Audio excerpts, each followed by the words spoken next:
Yo, what is going on, world? How we doing? Today is Friday. Welcome. We are doing NCLEX questions today. I don't know what's happening over here. Welcome. Hey, how y'all doing? You already know what the deal is. Shout out to everybody that's joining. Hey, so we're going to get started here real shortly doing these NCLEX style or NCLEX type of questions. I am Kevin. I am your gracious questionnaire host who obviously doesn't know how to pronounce stuff, but we going to get through that as long as it's familiar. You know what I'm saying? So, hey, welcome. Make sure you guys like, share, follow. Once we get a good amount of folks up in here, we good to go. Who said they just passed NCLEX? Tiff just got my NCLEX pass email. That's what I'm talking about. Tiff, I responded to your message. I saw your message. So, hey, I'm glad that you got that email that said that you passed because that's the only official thing. Oh, we got 2 people that passed up in here? Hey, y'all already know what the deal is. Y'all need to go. Y'all need to send me a message. Let me know that y'all passed because if this live helped you in any type of way pass your NCLEX, first of all, I'm proud of you. Congratulations. Welcome to the greatest shit show on earth. And I need everybody that's in here to give them their props and their flowers because you guys worked hard, studied for that exam, and now you passed it. Like I said, if any point of these lives that I've done for anybody has helped, hey, go in there, send me a message. Tell me that you passed. Tell me how great I am. Tell me how great you are. All that good jazz. That way I can give you guys a shout out. I want to give everybody a shout out like on my page, on my Instagram, hell, even here on TikTok, because you already know I'm all about it. So appreciate everybody jumping in, all 13 of y'all. Hey, make sure you guys like, share, follow, smash that like button. We got a good amount of questions for you guys today. And then also, today is Friday. So congratulations to the 2 people that passed. Already starting out strong on this Friday. I love it. So a little bit about me. I've been a nurse for 3.5 years. I've worked in the ICU, worked in the PACU, and I worked in OR. Currently, that's where I work now is in the OR. It's all right. It's pretty cool. So today, like I said, we're going to be doing that. Also, I'm also in the service, been in the service for 16 years. I'm old. I feel old. I may look young, but I'm not. I'm old as fuck. You know what I'm saying? So, I want to know who you are, where you're from, where you're at in your nursing journey, pre-nursing, nursing school, graduation, NCLEX, been a nurse for 40 years. I want to know it all. Let us have a great conversation down there in the chat. Waiting for some of my moderators to jump in here. As soon as I hit 100 people, we turning this camera around and we about to get it on and popping. So make sure you guys smash that like button. Don't be greedy. All right. Make sure you guys share. Make sure you guys follow because this right here, you have no idea how helpful it's going to be for other people. People come in here and tell me that they pass all the time because it helps. Hey, shout out to Manasa. Manasa is here. She's one of my moderators. She's actually one of the people I helped coach. Her and I've been friends for a while. She's one of the moderators. So make sure y'all act right or she's going to ban your ass. You know what I'm saying? So I'm just playing. So here we go. Hey, so we're going to get started with these questions. Hey, if that's not in focus, y'all let me know. I'm going to try to fix that as much as possible. Hey, participate, right? I'm kind of funny sometimes. Make sure you guys give me all them likes. Don't troll my chat. I got these questions off nurselabs.org if anybody is interested to know where they are. I did a nursing summit this past Sunday you guys can go to that link. It's in my link tree. And if you guys want to check that out, you're more than welcome. 7-day NCLEX course is in its pre-launch for $48. Go check that out if you're interested and then go check out thebootnurse.com. So let us get started. All right, here's our first question. Nurse John is caring for a male client receiving lidocaine IV. Which factor is the most relevant to the administration of this medication? Is it A, decrease in arterial oxygen saturation when measured with pulse oximetry, increase in systemic blood pressure, presence of premature ventricular contractions on a cardiac monitor, or increase in intracranial pressure? So what are we thinking? Appreciate all y'all jumping up here on this Friday. My name is Kevin. We are doing NCLEX questions. Make sure you guys like, share, and follow. Hey, remember, participation is the key, y'all. Participation is the key. I need answers. PVCs. Zach says PVCs. Who is that? Balloons and Cakes by Nikki. Appreciate the follow. Is it Curly Taps? Appreciate the follow. If you are new here, I want to know who you are, where you're from, where you're at in your nursing journey. We already had 2 people come in here and tell us that they passed. So shout out to them. Congratulations. Welcome to the greatest shit show on earth. I'm just saying. But, being a nurse is very, very much well worth it if you know how to navigate through this career. Carrie, thank you for the follow. All right, here we go. here is our answer. Our answer is coming up. Here we go. Here we go. In 3, 2. Oh, I lied. Here we go. And the answer is C, the presence of premature ventricular contractions on a cardiac monitor. Lidocaine drips are commonly used to treat clients with arrhythmias, haven't been controlled with oral medications, and who are having PVCs that are visible on a cardiac monitor. So, hey, what's another medication that is used for ventricular arrhythmias?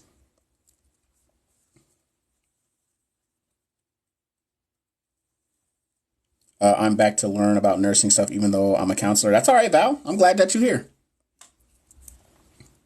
And remember, so this falls in the category of pharmacological and parenteral therapies, which is the second largest section on NCLEX. All right, here we go. Here we go. Here we go. All right, question number 2. Nurse Ron is caring for a client taking an anticoagulant. The nurse should teach the client to what? Report incidences of diarrhea, avoid foods high in vitamin K, use a straight razor when shaving, or take aspirin for pain relief. Certified nursing assistant looking to go to nursing school in the winter from New York. Shout out to you. Just passed my first pharm exam. Shout out to you. Is it Zaria? Congrats to you. Everybody's saying B. Okay. Amiodarone is antiarrhythmic that we're looking for. Correct. Yes. Whoever said amiodarone, that is Brittany. That's exactly what I was looking for.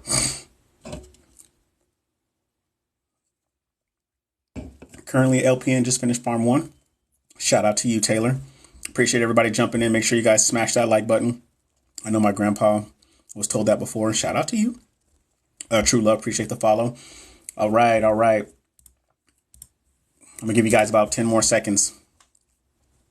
Hey, if you guys are new here, make sure you guys smash that like button. Like, share, and follow. Don't tell me to hurry up. You can leave. Then leave. All right, here we go. And 3, 2, and the answer is B. Avoid foods high in vitamin K. The client should avoid consuming large amounts of vitamin K because vitamin K can interfere with anticoagulation. That is our answer. Miss Nessie, appreciate the rose. Who's that? Melissa, I appreciate the rose. Y'all so nice. Anna, thank you for the follow. All right, here we go. On to the next one. Hey, so second largest section on NCLEX, okay? Pharmacological and parenteral therapies. All right, here we go. On to the next one. All right, so Nurse Lynette is preparing a site for the insertion of an IV catheter. The nurse should treat excess hair at the site by leaving the hair intact, shaving the area, clipping the hair in the area, or removing the hair with a depilatory. I don't even know what a depilatory is. Never heard of that before. They'd be using different words. We got A, we got B. All right, Danae, is that or Nadia? Nadia, sorry. Got A, we got B.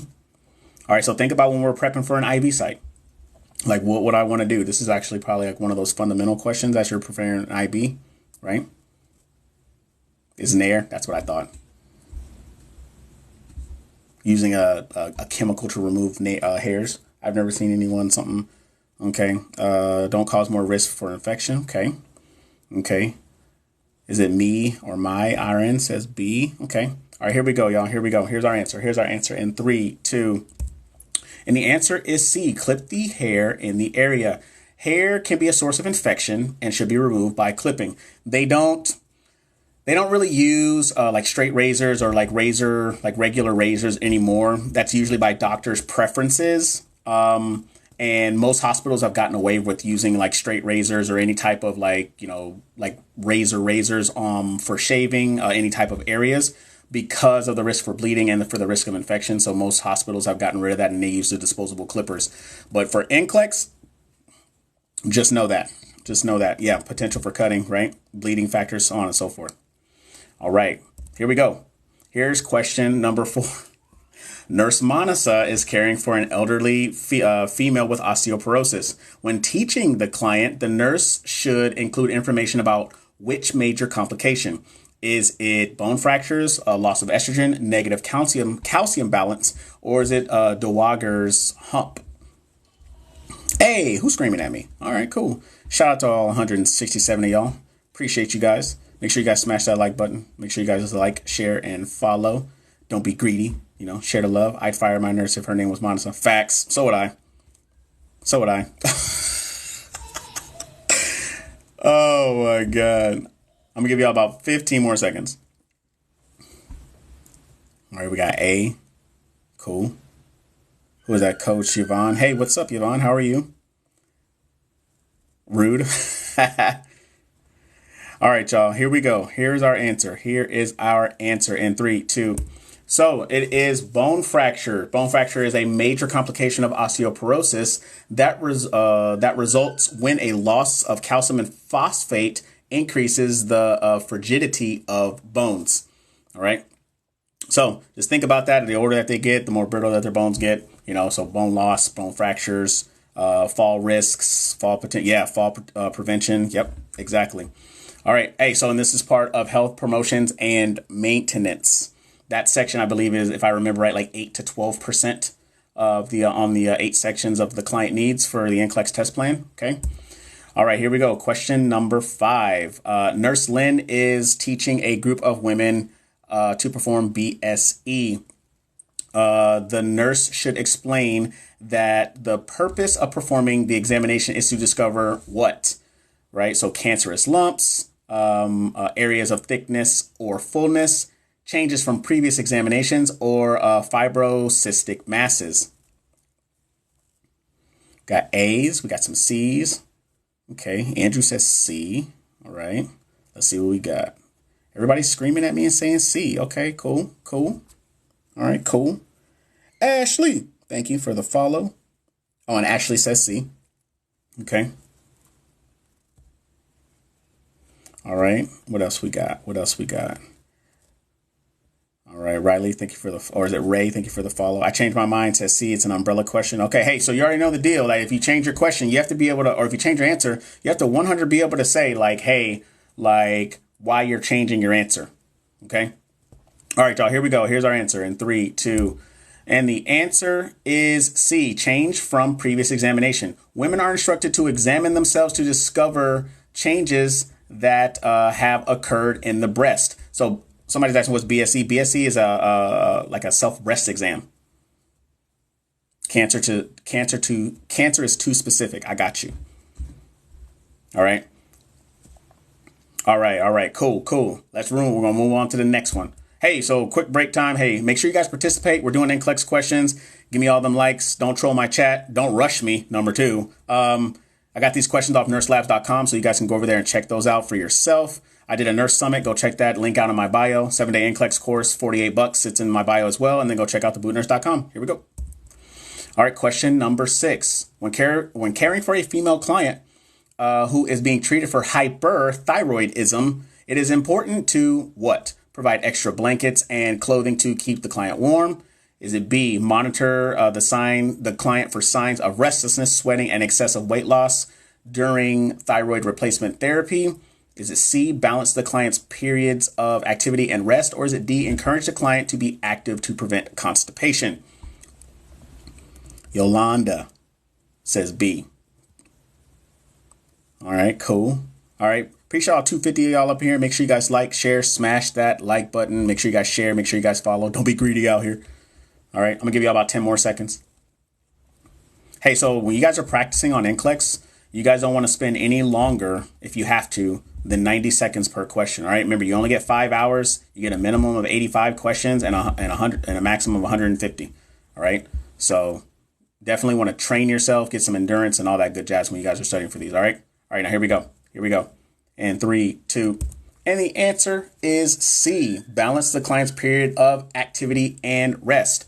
A client with hyperthyroidism needs to be encouraged to balance periods of activity and rest. Many clients with hyperthyroidism are hyperactive and complain of feeling very warm. So hyperthyroidism is also Graves' disease. So when you think of hyper, think of everything being up, like everything is up, like they feel hot. They want to move all the time. They're restless. They're sweating. They have excessive sweating, stuff like that, right? So you want to be able to limit You want to be able to balance their activity, or else they're going to run themselves into the grave. So think about it like that. Hyperthyroidism, they're run. They're going to run themselves into the grave, right? Because hyperthyroidism is Graves' disease. Now, hypothyroidism can cause what? Yep, weight loss, tachycardia, right? Yep. I think I said this last week, right? So, or sometime earlier this week. So, yeah, fatigue, cold. There you go. All right, here we go. On to the next one. So, question number 7. Nurse Chris is teaching a client with a history of atherosclerosis. To decrease the risk of atherosclerosis, the nurse should encourage the client to what? Avoid focusing on his weight, increase his activity level, follow a regular diet, or continue leading a high-stress lifestyle. Don't nobody want that last one, but hey, you know. All right. I'll give you guys another 20 seconds. Shout out to all you guys that are out here answering these questions. We're doing NCLEX questions. Make sure you guys like, share, follow. Smash that like button. Make sure you guys follow and share. You never know who's going to need this. Okay. All right, y'all. All right. We got some C's. We got some B's out there. Appreciate the follows, everybody. All right. Here we go, y'all. Here we go. Here's our answer. In 3, 2, obviously B. Well, let's see if you're obviously right. And the answer is obviously B, right? The client should be encouraged to increase his activity levels, right? And this falls under the health promotions and maintenance. So remember, if you get the question right, always read your rationales on why it's right. If you guys are studying other things like UWorld or Archer or Kaplan or anything else, the rationales go a little bit more in deep or more in depth, right?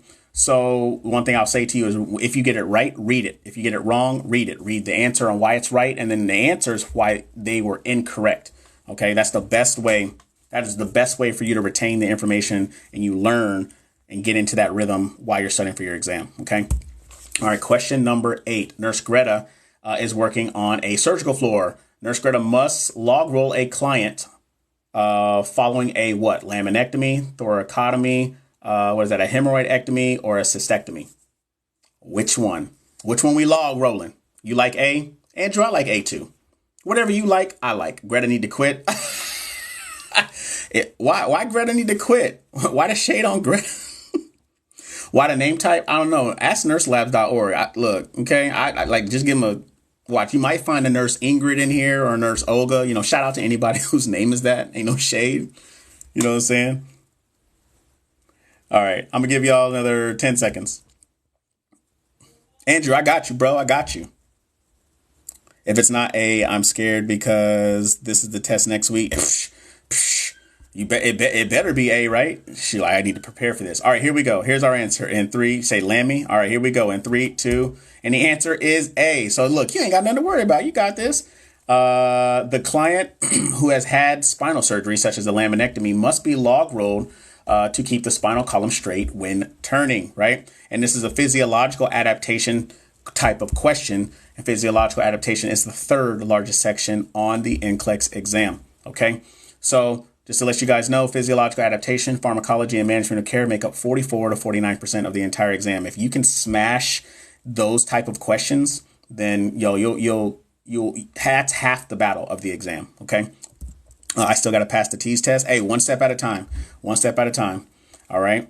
So here we go. Question number 9. A 55-year-old client underwent cataract removal with intraocular lens implant. Nurse Oliver, see, there you go with the names again. Nurse Oliver is giving the client discharge instructions. These instructions should include which of the following? Avoid lifting heavy objects weighing more than 5 pounds. Lie on your abdomen when in bed. Keep rooms brightly lit. Or avoiding straining during a bowel movement or bending at the waist. I want to apply for nursing school so bad. What's stopping you? Don't tell me you want to do it and then don't do it. If you want to do it, do it. Brightly lit room. D. Okay. Avoid straining, right? Because somebody just underwent what type of somebody said 20 pounds. Okay. No straining. It's D. Okay. All right, I'm going to give y'all about 10 more seconds. I work at Costco. Yo, let me get a Costco membership because, groceries is expensive right now. You know what I'm saying? Or it's D. Lauren, you got to give me one. Oh, you said O, it's D, not or. Okay, I got you. I'm not even in nursing school. That's okay. Hot dogs. Hey, shout out to the hot dogs at Costco. You know what I'm saying? And the pizza. I'm not a really big fan of the pizza, though. So here we go. Here we go, y'all. Here's our answer in 3, 2. And the answer is D. Avoid straining during a bowel movement or bending at the waist. The client should avoid straining, lifting heavy objects, and coughing harshly because these activities increase intraocular pressure. So shout out to y'all, some of the Costco glizzy. I'm in ENT school. Shout out to you, Sophie. Shout out to you. All right. So, hey, just remember, if you don't know these answers, that's okay. That's a great thing about practicing. Find out where you need to improve on and improve upon it. That's the best way to, increase your knowledge on anything. Med-Surg student at the moment. Shout out to you, Golden Girl. All right. Take my NCLEX on the 25th. Don't be scared. Don't be scared of that exam. Hey, if you're scared, go to church or whatever religious type of institution that you need to go to, because whether you're ready for it or not, that test is there. All right. Here we go. Question number 10. George should be taught about testicular examinations during when a sexual activity starts, after age 69, after age 40, before age 20. This is not my question. This is not my question. I'm just saying, don't shoot the messenger.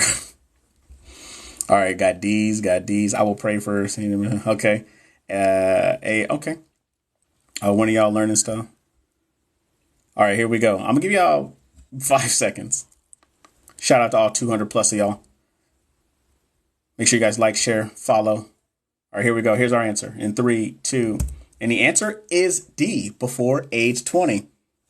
Testicular cancer commonly occurs in men between ages 20 and 30. A male client should be taught how to perform testicular self-examination before age 20, preferably when he enters his teens. Appreciate the follows. Hey, make sure you guys like, share, and follow. All right. I'm kind of funny sometimes, y'all. You know what I'm saying? Today's Friday. Your boy a little tired. You know what I'm saying? First semester nursing school. Is it Genevieve? Shout out to you. Hey, one of my mentors is named Genevieve. Is that you? All right, here we go. Hey, quick break time. Hey, we're doing NCLEX questions. Make sure you guys participate. Give me them likes. Don't troll my chat. I got these questions off nurselabs.com. Check out my link tree. It has the nurse summit that I did on the 1st, the 7-day NCLEX course, which is in pre-launch right now for $48. You get it forever. And check out thebootnurse.com. All right, here we go. Which said, thank God I took my NCLEX 2 years ago. Right. Question number 11. A male client has undergone a colon resection. While turning him, wound dehiscence and evisceration occurs.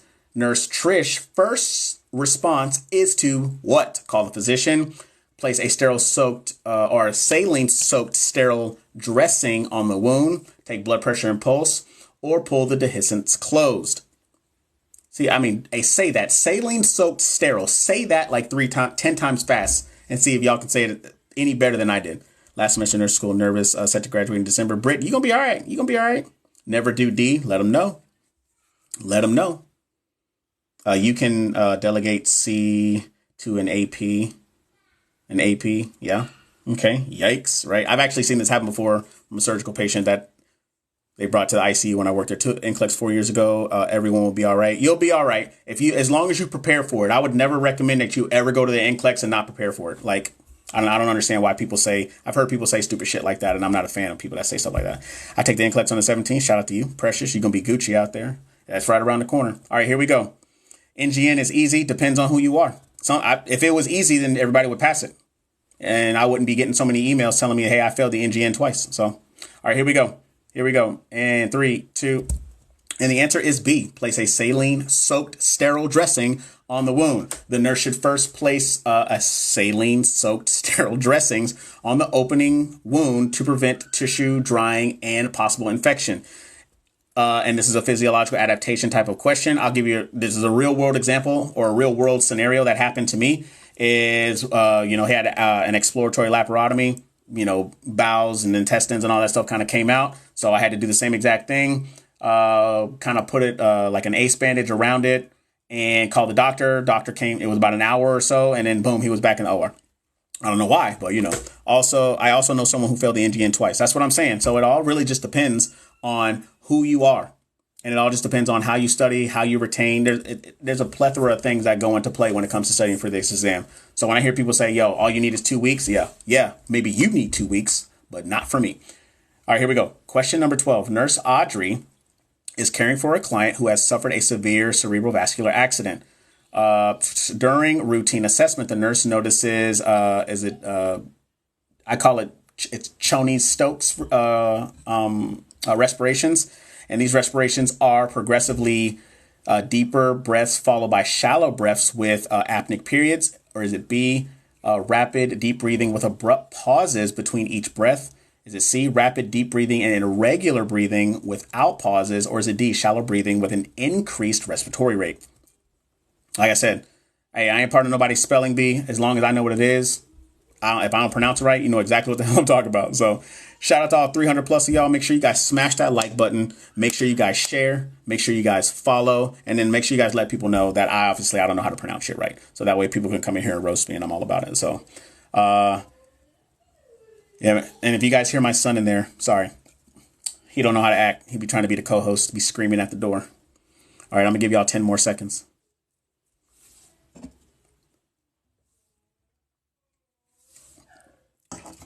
Thought it was Kuzmal's for a second.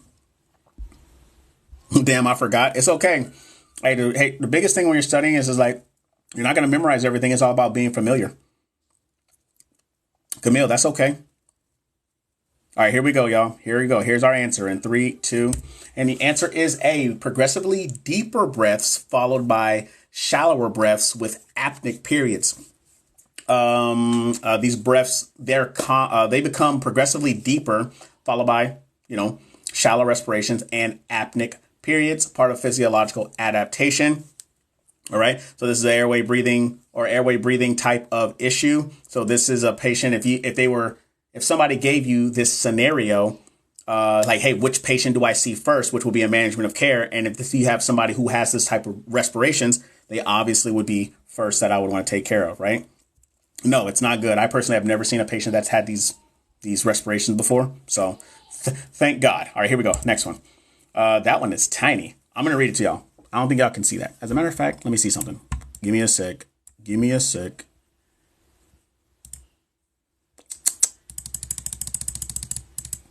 All right, cool.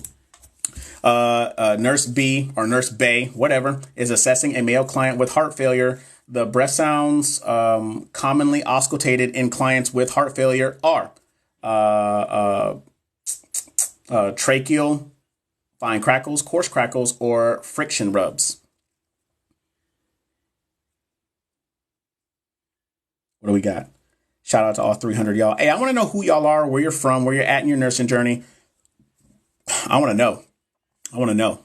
And I know I got some nurses. I got people that are not nurses in here. I'm going to give y'all 15 more seconds. No, 10 more seconds. Shout out to H-Town. All right, I know I got some RT. Hey, shout out. Hey, where my RTs at? Shout out to all my LVNs and my LPNs too. I love y'all. I don't care what nobody say. I ain't gonna never let nobody disrespect y'all in my presence. I'm telling y'all right now. Kentucky Junior. Okay. Shout out to y'all. Shout out to RT. Okay.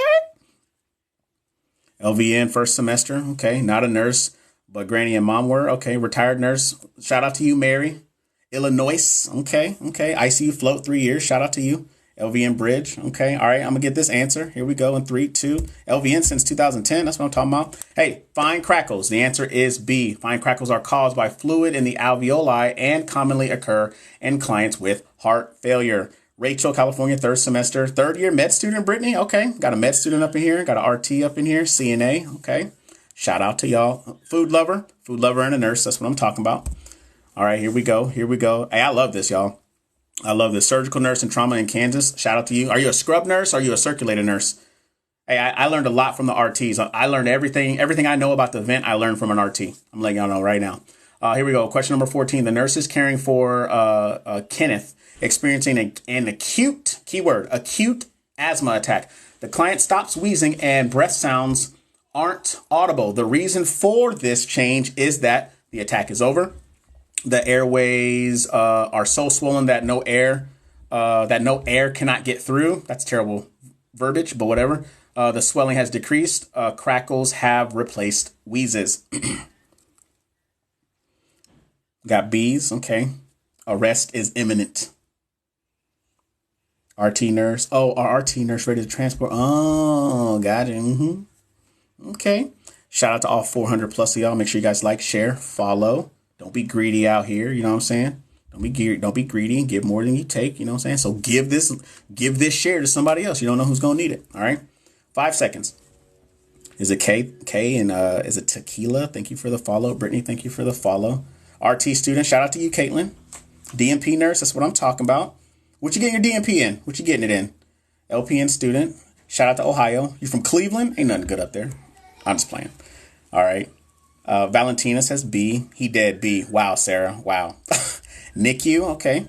Neuro, shout out to you. I worked in neuro for a little bit. Neuro, medical, ICU. CVICU, shout out to y'all. I love my CVICU nurses. Y'all think y'all the shit, but y'all can't fight. So I'm just letting y'all know that right now. All right, here we go. Oh my God. Hey, here's our answer. It's B. The airway is so swollen that no air can get through it. Yeah, you're right. It can't. During an asthma attack, wheezing may stop and breath sounds become inaudible because the airway are so swollen that no air can get through it. Nursing school and EMT. Okay. RN graduating. Told you he dead. Sarah, I ain't say I ain't believe you. Take my NCLEX in a month. Shout out to you, Audrey. All right, here we go. Hey, physiological adaptation. Remember, third largest section. All right. All right, here we go. Question number 15. Mike with epilepsy is having a seizure, right? During the active seizure phase. Keyword, during the active seizure phase, which means he is actively seizing. The nurse should what? Place the client on his back, remove dangerous objects, and insert a bite block. Is it B? Place the client on his side, remove dangerous objects, and insert bite block? Place the client on his back, remove dangerous objects, and hold arms down, or place the patient on his side, remove dangerous objects, and protect his head. Hey, so a little funny thing about me, or one of the things you guys didn't know, I failed my NCLEX 3 times, and I passed on the 4th. None of y'all would have known that unless you already knew that, and unless I told you.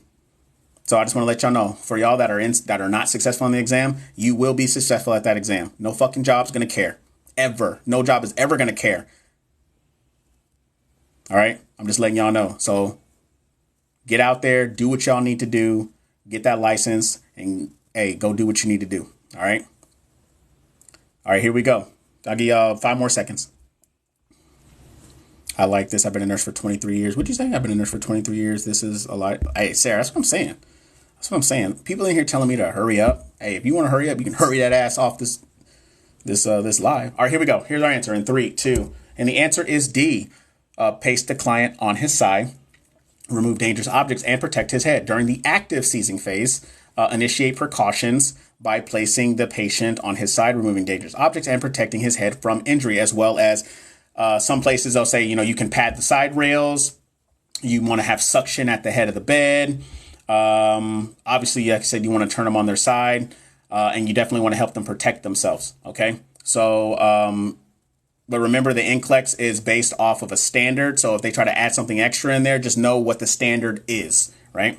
But definitely you want to have suction at the head of the bed for sure. All right. Hey, so real quick, we're doing NCLEX questions. Participate. Give me all them likes. Don't troll my chat. I got these questions off nurselabs.com. The nursing summit I did on the 1st, as well as the 7-day NCLEX course, and as well as my website, debootnurse.com. All the links in my bio. So go check them out. All right, here we go. Question number 16. After inserting a chest tube for a pneumothorax, a client becomes hypotensive with neck vein distension, tracheal shift, absent breath sounds, and diaphoresis. Nurse Amanda, shout out to if there's an Amanda in here, suspects a tension pneumothorax has occurred. What cause of tension pneumothorax should the nurse check for? Is it infection of the lung, kink or obstructed chest tube, excessive water in the water seal, or excessive chest tube drainage? All right, and I'm telling you right now, hey, anybody preparing for the NCLEX, hey, don't be surprised. Don't be surprised. Brittany, don't do that. That I understand what you're saying, but is that answer on there? Don't be surprised if you get a chest tube, chest seal, any type of question like that, involving the suction in the wall, the suction control chamber, or the water seal, anything like that. Hospice up in here. I enjoy refreshing education. That's what I like. Nursing program, two terms. Shout out to you, Omar. Autumn and somebody else. Thank you for the follows. All right, I'm gonna give y'all 5 seconds. Hey, shout out to all y'all that do hospice. Y'all are a lot better than me. And I don't say that in a rude way. It's just that I can't do it. ICU here. Shout out to you, Wildfire, or Wildflower. Here we go. Answer is kinked or obstructed chest tube. Kink and blockages of the chest tube is a common cause of a tension pneumothorax. That is why you have to follow those lines, and you have to make sure that there's no kinks, there's no breaks, there's no nothing inside in any part of the pneumovac, right? You got to make sure that everything is where it needs to be. Okay. All right. Shout out to everybody that picked B. We're going to go on to the next question. We say cardiac and heart transplant nurse in Nashville. Shout out to you. Shout out to you. What'd you give me? Is that strawberries? Thank you, Marissa. I appreciate that. Give me strawberries, girl. Okay. Question number 17. Nurse Maureen is talking to a male client. The client begins choking on his lunch. He's coughing forcefully. The nurse should what? Stand him up and perform the abdominal thrust maneuver from behind. Lay him down, straddle him, and perform the abdominal thrust maneuver. Leave him to go get assistance. Stay with him, but not intervene at the time. Well, obviously, we could just say that we could just eliminate at least 2 of those, right? At the bare minimum. At the bare minimum. So we got D, we got A, never leave your patient. Look, I'm trying to tell you. You better start screaming for help. D, he coughing. Not a nurse. That's okay if you're not a nurse. You can still answer it, though. I'm not a nurse in school. I'm just wow. Okay. D all the way. Okay. D all the way. Y'all are something else. But okay, I got you. He's like, I just like how you say, like, I'm not a nurse. You're like, D, he's coughing. He's still breathing. You're right. All right. We got 5 seconds. 5 seconds. It says D, D, D. As long as he's coughing, he's good. Okay. D, nurses. Okay. Got you. All right, y'all. Here we go. Here we go. Here we go. And 3, 2. And the answer is D. Shout out to y'all. Shout out to y'all. Right? It's like if the patient is coughing, he should be able to dislodge the object or cause complete obstruction. If a complete obstruction occurs, the nurse should perform the abdominal thrust maneuver with with the client standing. So look, it's like, okay, I learned something new. See, like, look, so sometimes it's that easy. And sometimes, like we just forget. You're like, man, I'm answering this. I'm on a roll. And then like, shit, I got it wrong. Right. Hey, he's coughing, which means he still has an airway. Now, if he stopped coughing and his ass fall over, then that's a different story. He now does not have an airway. Right. So here we go. So shout out to everybody that picked D, but I just like the way that somebody else said it, like, oh, he breathing, so it's D. I'm like, oh, okay, I got you. All right, here we go. All right, here we go. Nurse Ron is taking the health history of an 84-year-old client. Which information will be most useful to the nurse for the caring plan? General health for the last 10 years, current health promotion activities, family history of diseases, or marital status. All right. Shout out to all 400 plus of y'all. I think I had 500 people in here. Make sure you guys like. Make sure you guys share. Make sure you guys follow. Smash that like button, right? Make sure you guys share. Make sure you guys follow. By sharing, you never know who's going to need this. By following me, I guess you think I'm kind of all right, but whatever. But smash that like button, y'all. The more y'all smash it and the more y'all share, the more the algorithm likes me being here. Trying to feed some positivity up into this TikTok algorithm, other than the nonsense I keep seeing. But all right, 5 seconds. Let's see what y'all got. Got A. What else we got? Got A or C? Got to give me one. Got to give me one. Jenna says B. Natalie says A or B. You got to give me one. Got to give me one. Texas here, emergency scribe. Shout out to you. Sitting in the back doing nothing but typing. I'm just playing. All right, here we go, y'all. Here we go. Here's our answer. A, B, or C. This really? Here we go. Here we go. In 3, 2. And the answer is B. Current health promotion activities. Recognizing an individual's positive health measures is very important. Part of health promotions and maintenance. Q-Dog says, yeah. Oh, man. Okay. I could actually hear you saying that, and I don't know why. But hey, so remember when you guys are studying, you guys are looking over your rationales. Like getting the question right or incorrect, like that's okay. But you learn the most when you start looking at your rationales and then doing follow up, like studying, like with content to be able to back that thought process up. OK, I'm just saying, just remember that, because that's how you're able to learn and retain that information. All right, here we go. Question number 19. When performing oral care on a comatose client, Nurse Karina should what? Apply lemon, was it a lemon glycerin to the client's lips at least every 2 hours. Brush the teeth with a client lying supine. Place the client in a semi-lying position with the head of the bed lowered. Or clean the client's mouth with hydrogen peroxide. Marissa says C. Autumn says A. C for sure. Okay. Y'all hear that dude? Y'all hear him? Obviously he doesn't care that I'm doing a live. No idea on this one. That's okay. Hey, a guess is better than no guess. Hey, if you guys are new here, welcome. We're doing NCLEX questions. Make sure you guys like, share, follow. And I want to know who you are, where you're from, where you're at in your nursing journey. You're a pre-nursing student, NCLEX graduate, just new grad about to start working. You've been a nurse for 10, 20, 30, 85 years, whatever. Let us know. Being a toddler, that's facts. This is his house. He's out here living rent free. All right, here we go, y'all. Here we go. Here's our answer in 3, 2. NCLEX in 2017. Shout out to you. The pre-new generation NCLEX. So our answer is C. Place the client in a side-lying position with the head of the bed lowered. The client should be positioned in a side-lying position with the head of the bed lowered to prevent aspiration. A small amount of toothpaste should be used and the mouth swabbed or suction to remove pooled secretions. You don't want them to aspirate. NGN is poop. Oh, come on, Britt. Come on. In my opinion, and I say hindsight is 2020. I like the new gen. But little do people know is 70% of the new generation NCLEX is still the same amount of like multiple choice, select all that, apply. You know what I'm saying? Like 70%.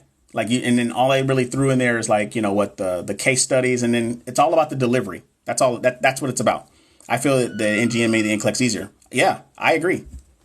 So, your multiple choice ain't going away. Select all, apply ain't going away. Your matrix, your fill in the blank, they're not going away. This is all about how the material is delivered to you. That's it.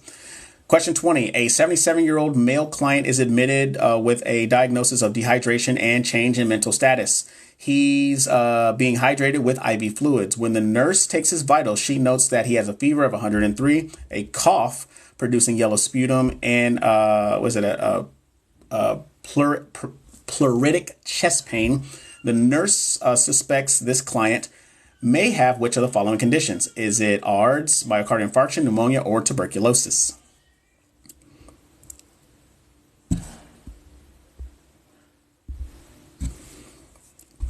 Pneumonia, C, okay. NGN was nothing I expected to be. It was so easy to me. Good luck. That's what I'm saying.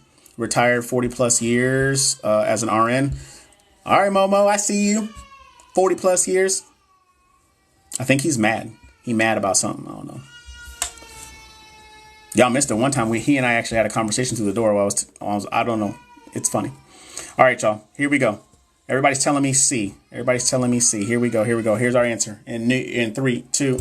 And the answer is C, pneumonia. Fever, productive cough, and pleuritic chest pain are common signs and symptoms of pneumonia. Going for dental hygiene currently, but this is just something. Yay. Shout out to you, Miranda. You got the answer right, girl. That's what I'm talking about. Hey, so this is part of physiological adaptation, third largest section on the NCLEX. Okay, so you guys just be aware of that. Was a first level nursing failed in my second exam. That's okay. Got to bounce back. I thought you meant the man in the story. No. All right, hey, real quick, doing NCLEX questions. Participate. Give me them likes. Give me them follows. Make sure you guys share. Don't troll my chat. I got these questions off nurselabs.com. I did a nursing school summit, the 7-day NCLEX course, as well as my website. All those are in my link tree in my bio. Go check them out. All right, here we go. Question number 21. Nurse Oliver is working in an outpatient clinic. He has been alerted that there is an outbreak of tuberculosis. Which of the following clients entering the clinic today is most likely to have TB? A 16-year-old female high school student. Let me see if you guys can see that. Yeah, 16-year-old high school student, 33-year-old daycare worker, a 43-year-old homeless man with a history of alcoholism, or a 54-year-old businessman. We got C's and D's. What else we got? Appreciate all 469 of y'all rocking with us right now. I want to know who you are, where you're from, where you're at in your nursing journey. Make sure you smash that like button. Make sure you guys share. Make sure you guys follow. Don't be greedy your whole life. Definitely C. Okay. C or D. You got to give me one. Last semester in nursing school. Shout out to you. Could be all, but most correct. There you go. Most correct. That's the key word. Most correct. There you go. Last semester. Hey, you almost there. Is that Demonte? Thank you for the follow. TB is spread through blood, right? I don't know. How is TB spread, y'all? TB is spread by how? Senior nursing student at Baylor. Ew. I mean, shout out to Baylor, whatever. All right, here we go. Hey, go Horns. Yeah, you heard what I said. Airborne. There you go. Airborne droplet. Yeah. Respiratory droplet, right? What type of mask do we use for somebody that is on TB? Right? All right, here we go, y'all. Here we go. Here's our answer in 3, 2.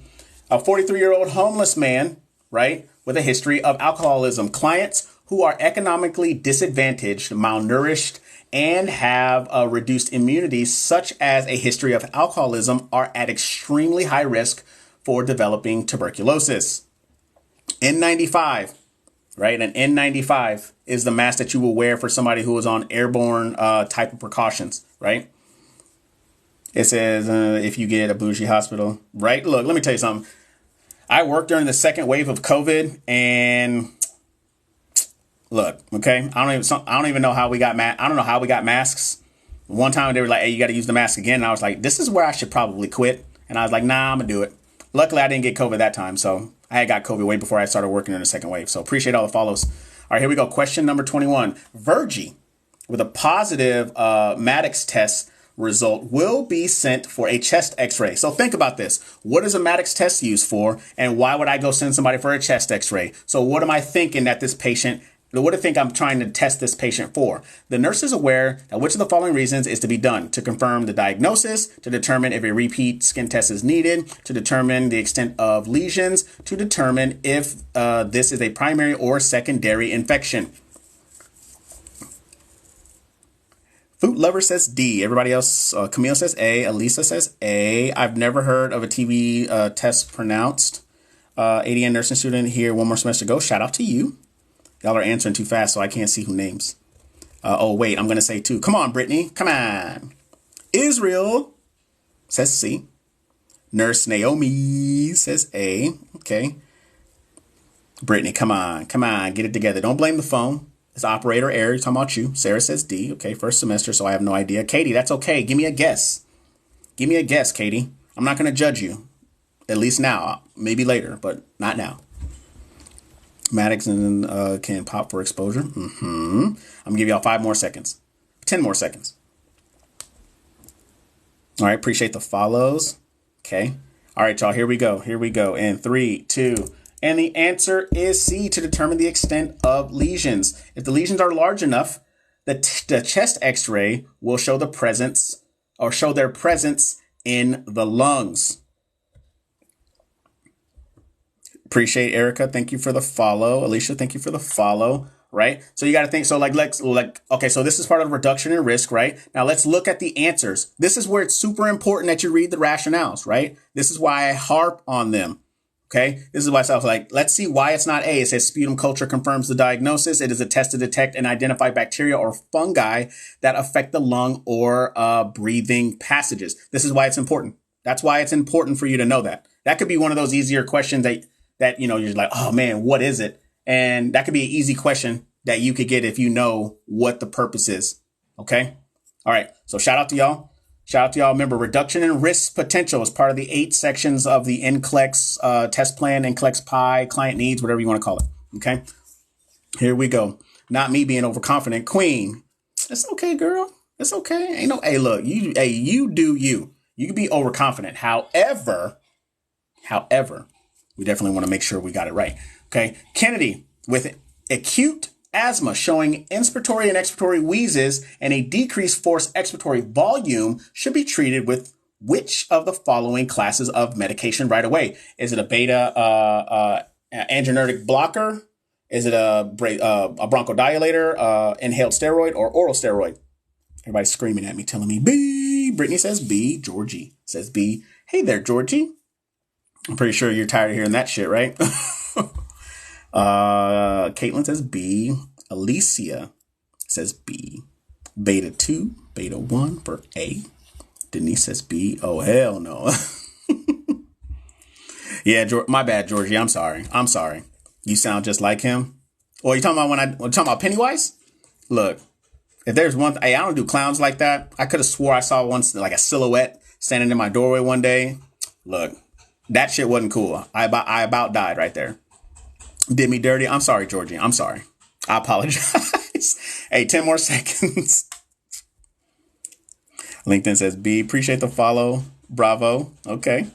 Got you. Kim says C. All right, here we go, y'all. Here we go. Here's our answer. And 3, 2. And the answer is B. Bronchodilators. Bronchodilators are the first line of treatment for asthma because bronchoconstriction is the cause of reduced airflow. Right? So, hey, they're already having those issues to where they're having the constriction because they're having an acute asthma attack. So we need to counteract that by opening up those bronchioles, right?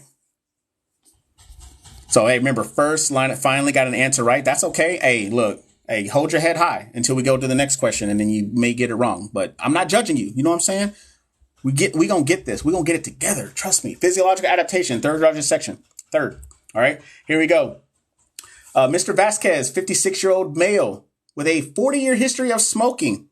1 to 2 packs of cigarettes per day, has a chronic cough producing thick sputum, peripheral edema, and cyanotic nail beds. Based on this information, he most likely has which of the following conditions? Is it ARDS, asthma, chronic obstructive bronchitis, or emphysema? I got bronchitis because I ain't want no shoes or nothing, Jesus. We got A's, we got D's, we got some C's. Erica says C. Okay. Is it Widlin? Why Widlin? Widlin says a ton of C's out there. I get confused between C or D. You got to give me one. Which one's more correct? Which one's more correct for you? This is where it's good to know your signs and symptoms and like what the disease process consists of. Right? That's why I'm a very, very big very, very big person when it comes to content. Reason being is because when I was taking my exam, wasn't big on content. And then, the NCLEX humbled your boy real quick. Okay. So here we go. I'm gonna give y'all 5 seconds. Shout out to all 500 plus of y'all in here. I want to know who you are, where you're from, where you're at in your nursing journey. We are doing NCLEX questions. So hit us up in that chat. Make sure you guys like, share, and follow. Here we go. Here's our answer in 3, 2. And the answer is C. Chronic obstructive bronchitis, right? Because of this extensive smoking history and symptoms, the client most likely has chronic obstructive bronchitis. Let's go. That's what I'm talking about. Taylor, appreciate the follow. You got it, Amber? That's what I'm talking about. NCLEX in December. Gabby, that's what I'm talking about. Hey, you're going to rock it. Florida got something. Thank you for saying the disease process. That's what I'm saying. First answer got correct. 9 months left of school. Hey, shout out to y'all. I love all y'all. Physiological adaptation, third largest section. All right, here we go. Question number 25. Situation. Francis, age 46, is admitted to the hospital with a diagnosis of chronic lymphocytic leukemia. The treatment for patients with leukemia is bone marrow transplantation. Which statement about bone marrow transplantation is not correct? Keyword, it is not correct, which means 3 of these are correct. Which one is not? Okay. If we need to, change up the term. The patient undergoes local anesthesia during the procedure. The aspirated bone marrow is mixed with heparin. The aspiration site is the posterior or anterior iliac crest. The recipient receives Cytoxan for 4 consecutive days before the procedure. We got B's, got some C's. Alyssa says B. Thank you for the follow, Baby D. Like from Friday, Baby D. Like Cupcake got a new Twinkie coming out next month. Let me stop. A, that's painful. Okay. Perla says A. Jason says B. Emily says A. Gigi says A with some question marks. Okay. All right, Kristen, thank you for the follow. I'm gonna give y'all 10 more seconds. I think it's A. All right, cool. We'll go with A. We'll go with that. Is a Shalana. Don't make that face. IDK. Oh, so you're telling me D because that's the only letter that's up there. All right. Too painful for local. Okay, it's C. Okay. All right, here we go, y'all. Here we go. Here's our answer. Here's our answer in 3, 2. And the answer is A. The patient is under local anesthesia during the procedure. Before the procedure, the patient is administered with drugs that would help to prevent infection and rejection of the transplanted cells, such as antibiotics, was it a cytotoxin and corticosteroids. During the transplant, the patient is under general anesthesia. Hey, I don't know about y'all, but I ain't trying to be awake while somebody's trying to drill into my bones. You know what I'm saying? I mean, you might be awake because some people may be masochists out here, but your boy ain't one of them. You know what I'm saying? And legally, they won't do that to you because that's, it's inhumane and your body's going to be like, hey, what the hell's going on? So they're definitely going to be under general anesthesia when they are getting a bone marrow transplant of any sort. OK, and that's under the reduction of risk potential.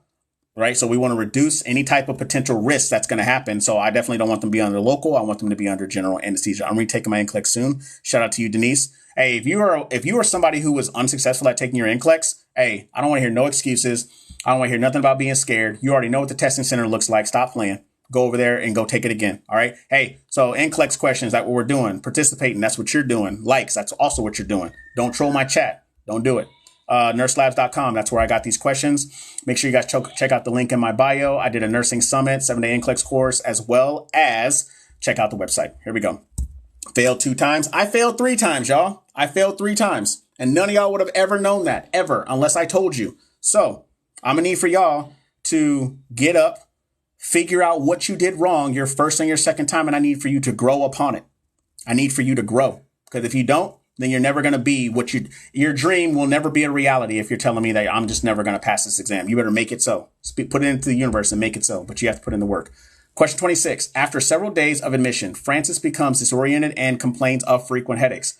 The nurse in charge first action would be what? Call the physician, document the patient's status in her chart, provide oxygen treatment, or raise the side rails.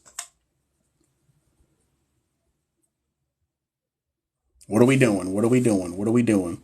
And just like that, every time I do a break, I lose like 100 people. Apparently, people don't want me to do breaks. Hey, if y'all don't want me to do breaks, then, sorry. But shout out to y'all. Hey, if you're new here, welcome. We're doing NCLEX questions. My name's Kevin. We are doing NCLEX questions. I want to know who you are, where you're from, where you're at in your nursing journey. Make sure you guys like. Don't be greedy. Make sure you guys share. Also, don't be greedy. Make sure you guys follow. That's me being greedy. Okay. Appreciate you. All right. Here we go. Here's our answer. Here is our answer in 3, 2. And the answer is D.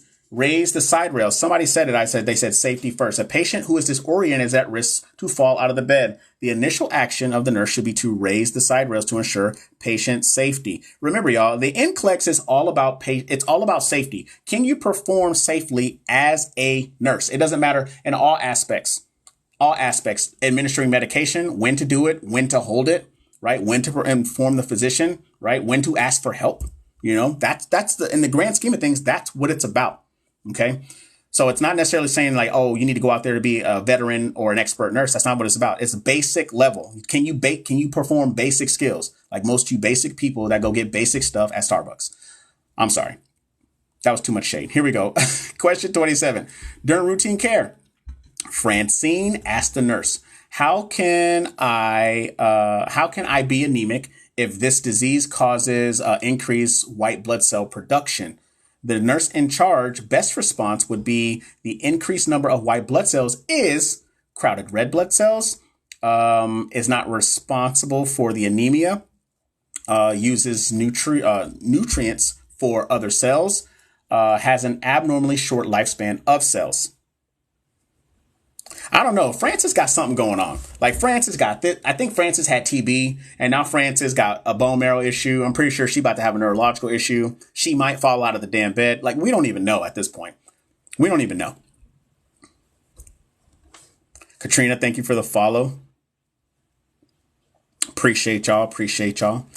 Is it Leanne? Thank you for the follow. Francis needs to sign an AMA and get out of Yo, Francis, hey, you need to sign this AMA and you need to get out my floor. Bye. Goodbye. All right, I'm gonna give y'all 10 more seconds. Charging Drake, anemia is RBCs. GG says A. Okay, Maria, thank you for the share. Hemoglobin isn't part of white blood cell count. B, I'm not sure though. Kari, it's okay. White blood cell is an infection possibility. There we go. Thank you for the follow, Brenda. All right, here we go, y'all. Here we go. Here's our answer in 3, 2. And the answer is A, crowded red blood cells. The excessive production of white blood cells crowd out red blood cells. A red blood cells production, which causes anemia to occur. Yo, wow. I know, right? It's wild. Physiological adaptation, y'all. Physiological adaptation, right? So, and it's like sometimes when you're thinking about it, like, man, that don't make no sense. But we're thinking more of like we're trying to dig like more out like into the weeds. But sometimes it's that easy. Hey, they're overcrowded. That's why I look like that. I'm learning so much. I'm just saying, hey, nurselabs.com. I'm just saying. These are questions that are, part of NCLEX, or not part of NCLEX, but they're NCLEX questions that they made, as well as, if you're in nursing school, they're helpful as well too. All right. So here we go. Can y'all hear me? Somebody said it's silent. Appreciate the share. Thank you for the follow. Man, how do doctors know all this stuff? I can't even remember my phone number sometimes. I can tell you right now, the doctors don't remember stuff all the time. Okay, cool. Doctors do not remember stuff all the time, because I see them break their phones out, break out books. They're just like, I'm not sure. Hey, you're not expected to know everything. All right. Diagnostic assessment of Francis would probably not reveal what? Was it predominance of lymphoblasts? Is it leukocytosis? Abnormal blast cells in the bone marrow, or elevated thrombocyte counts? I'm sorry, D. Oh, okay. Got you. We got D. Okay. I'm telling you right now, I've literally seen doctors break out their phone and be like, man, I forgot what that med was. And I'm just like, you know what? I respect the fact that you're telling me that you can't remember and you're trying to remember. So rather than you just go in there and just blindly. What is Francis never look, I don't know what Francis got going on. I don't know what got going on. They do. I'm trying to tell you, I've literally, look, there's so many medications. When I worked in the ICU, I was like, man, can that medication go in that same line? Man, let me double check. I don't got no shame in telling none of y'all that. I don't got no shame telling nobody that. And if somebody want to come for me for that, I'm like, hey, bro, you must have never worked on a fucking floor before to try to remember everything that has to go on. All right. So this question is pretty much referring to her having like a bone marrow transplant and stuff like that. So that's safe nursing. Facts. That is safe nursing. I wasn't even a nurse yet. All right, here we go, y'all. Here's our answer in 3, 2. And the answer is B. It's leukocytosis. Chronic lymphocytic leukemia is characterized by increased production of leukocytes and lymphocytes, resulting in leukocytosis, a proliferation of these cells within the bone marrow, spleen, and liver. All right. High blood cell and count. There goes my streak. What, that one answer streak, Gabs? I'm just playing with you. Hey, you can't win them all. But this is why it's important that we study, right? It's important why we study. All right, here we go. Question number 29. Appreciate all of y'all being here. We're doing NCLEX questions. Question 29. Robert, a 57-year-old client with an acute arterial occlusion of the left leg undergoes an emergency embolectomy. Right? 6 hours later, the nurse isn't able to obtain a pulse or obtain pulses in his left foot using Doppler ultrasound.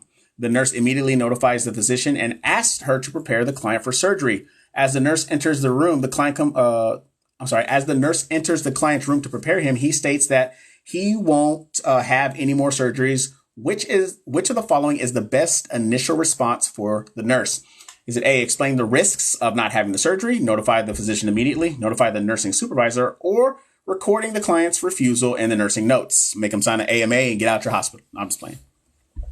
Not that last part, but you know the deal. Thank you for the follow. Hey, so we're doing nursing during nursing NCLEX questions. If you're new here, I want to know who you are, where you're from, where you're at in your nursing journey. Smash that like button. Don't be greedy. Share. Don't be greedy. Follow. This is me being greedy, so make sure you do it.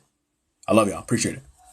Got A. Camille says A, then D. Okay, so you're just telling me A then. Okay, cool. All right. The way to be difficult, Camille. Cat, A. I got you. Okay. All right. What are we doing? A is the doctor's job, not the nurse. Okay. B, physicians have to explain. A, then B, then D, or then C, then D. Oh, okay. Well, way to take it alphabetically. I love it. Florida. Hold on. So somebody said there's CRNA. I just saw that. CRNA, nurse 1 year, CRNA times 10. Okay. Shout out to you. Is it Zolt Anesthesia? Shout out to you. All right, here we go, y'all. Here we go. Here's our answer. In 3, 2, and the answer is A. Explain the risks of not having the surgery. The best initial response is to explain the risks of not having the surgery. Now let's read the rest of them. For option B, if the client understands the risk, but still refuses, the nurse should notify the physician. Right? What'd you say? I constantly give the come to Jesus talk. Or you show them your little reel, and it has a picture of Jesus on it and said, let me tell you about Rosk. I've seen a few of those in the ICU. It's hilarious. Sometimes. What it says, C, notify the nurse supervisor if the client still refuses the surgery after an explanation of the risk. Or for D, it says record the client's refusal and the nursing note if he still refuses after a thorough explanation. Okay. All right. ND's job to explain risks and benefits. Facts. I agree. It is. But they're asking you essentially, what was it? What is the best initial response at that point? It's for you as a nurse to do it. Right. So remember, it's based off of the standard. Like, we can't bring real world into NCLEX perfect world. Right. And I'm telling you right now, this is one of those questions that I would 100% argue. I'll be like, well, let me go ahead and call the doctor since you don't want to do it. Right. So, but you always have to. This is not real. Sorry. I didn't say, listen, Cody 22 definitely didn't say that. Definitely. I don't disagree. Because I would be like, oh, okay, well, let me call the doctor and let the doctor explain it to you. So it's perfect world. It's not what we do out here in the real world. OK, so here we go. Question number 30. During the endorsement, which of the following clients should the on-duty nurse assess first? I don't even like that word endorsement. Like, I've never seen that on an NCLEX exam, but whatever. Is it A, a 58-year-old client who was admitted 2 days ago with heart failure, blood pressure of 126/76, and a respiratory rate of 22? Is it an 86-year-old client with end-stage right-sided heart failure, blood pressure 78/50, and has a do not resuscitate order? Is it C, a 62-year-old client who was admitted 1 day ago with thrombophlebitis and has received LV heparin? I think that's IV heparin. Or is it D, the 75-year-old client who was admitted 1 hour ago with a new onset of AFib and who is receiving cardiazem, like a cardiazem drip? Hint, new onset. Ayo. So, I don't understand. Who said that? Somebody said something about, like, why do they call them clients? The cat face with the kissy face. I don't understand why they say clients. I don't understand, like, why even on NCLEX it says clients. And I don't understand that. I've never understood that. But yeah. And it is because the hospital is a business. I swear it's just like, man, am I gonna go get a pedicure and you treat me like a client? All right, cool. I hope you give me better service than I would get at the hospital, or vice versa. But I think it's because don't say you think. You don't say you think it's because healthcare is a business, because healthcare very much is a business. I'll give you 5 more seconds. Remember, it's all about patient satisfaction. Stop making sense, sir. Stop it. It's all about the bottom line, ladies and gentlemen. If you've never worked as a nurse, you will see. You will see it. All right, here we go, y'all. Here we go. In 3, 2, and the answer is D. The 75-year-old client who was admitted 1 hour ago with new onsets of atrial fibrillation and is receiving IV diltiazem. Oh my God, diltiazem or cardiazem, right? So the client with AFib has the greatest potential to becoming unstable and is on IV medication that requires close monitoring, right? Yay, shout out to y'all. You got it right. Taddy, appreciate you. She got it right. I just call it DILT. Look, I be out here trying to pronounce stuff, but obviously I didn't go to any spelling bee, didn't win any. So, I be out here just trying to figure it out. So, But yeah, hey, that's part of management. That's a management of care question. That is the largest section on the NCLEX exam, anywhere from 17 to 23%.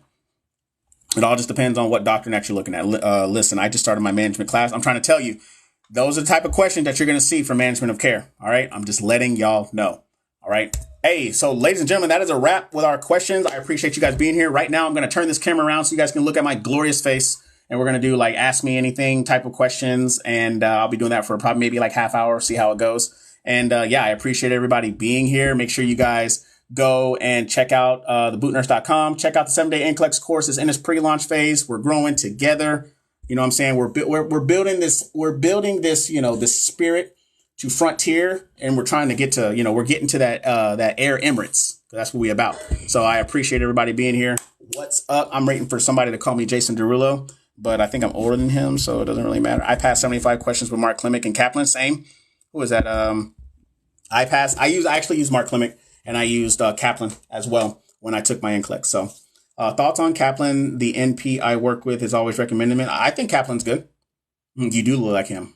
Duh. That's what everybody be telling me. I really should just do like one of those TikToks where it kind of like, it like forms from me to him and see what he says. What time is your live again tomorrow? My live are only Monday, Wednesdays, and Fridays at 5:30. Kaplan was paid by my school, so I utilized it. Yep. Did you take the NGN? I did not take the NGN.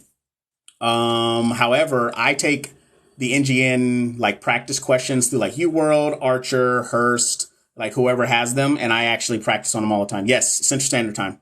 I have pharmacology next semester. Any tips? Know the family name and suffixes. What about Archer? I think Archer's cool. I like Archer.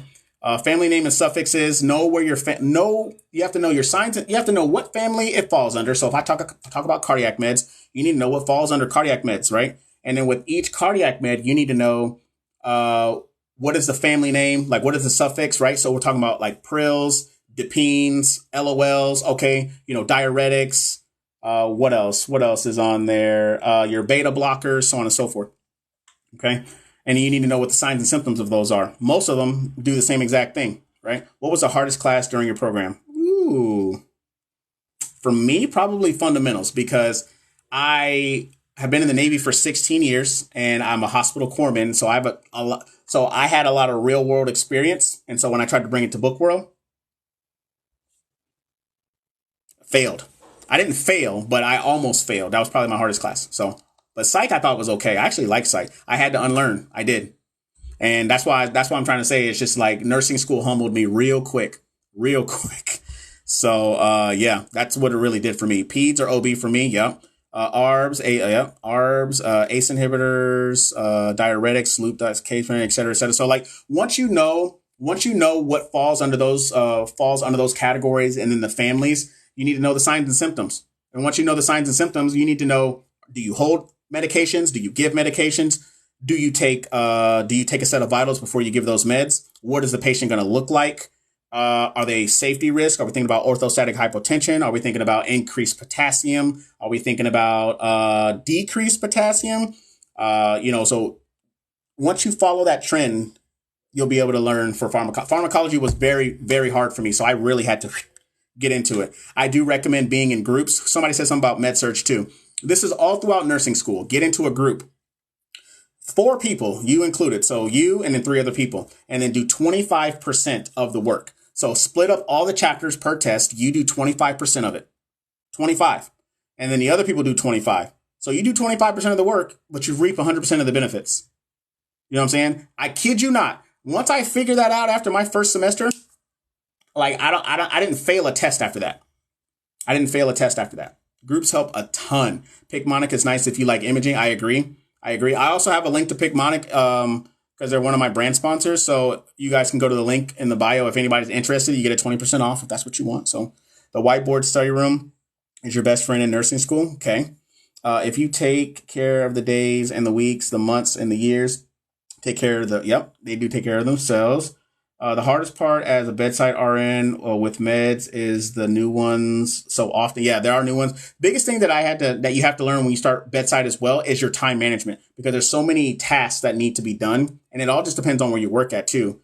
I used story with each topic and my friends are laughing during the test. Hey, let them laugh, but it worked for you. How can I get into the ICU as a black nurse? It seems like there's some gatekeeping. There was no gatekeeping for me. I'm just being completely honest. Like I went there, um, I told them, my experience, and then they were just like, "We would love to have you," just like that. They don't actually teach you how to be a nurse. That's self-study. Yeah, they don't teach you. Are you talking about a nursing school? I will be back Monday. Thanks. I need to do homework. All right, Camille, go do homework. I don't want to hear you blame me for like, oh my God, I didn't pass because of you. I'm scared of bedside nursing. Bedside nursing, I've been doing it for what, 2+ years, 3+, almost, yeah, 3+ years. And day one, I'm not even gonna lie to you, wasn't a fan. Back was hurting, knees was hurting. People talking to me like they lost their ever loving fucking mind. And so I think it's probably because it's my military background. So I don't like when people like talk disrespectfully to me. And so when I check them, I have to realize that I might end up at HR.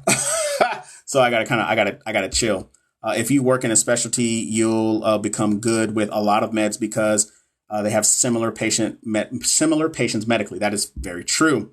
I would love to go to PACU after nursing school or OR. You can. They have residency programs for that. Yes, in school, you really figure out on your own. Yeah, you do. Facts. That's what my school told me. They were like, "You're a self-learner." I'm like, then what are we paying y'all for? But I guess I'm just different. Confident to retest again after not passing on the first attempt. I don't know what you mean. I need for you to elaborate a little bit more.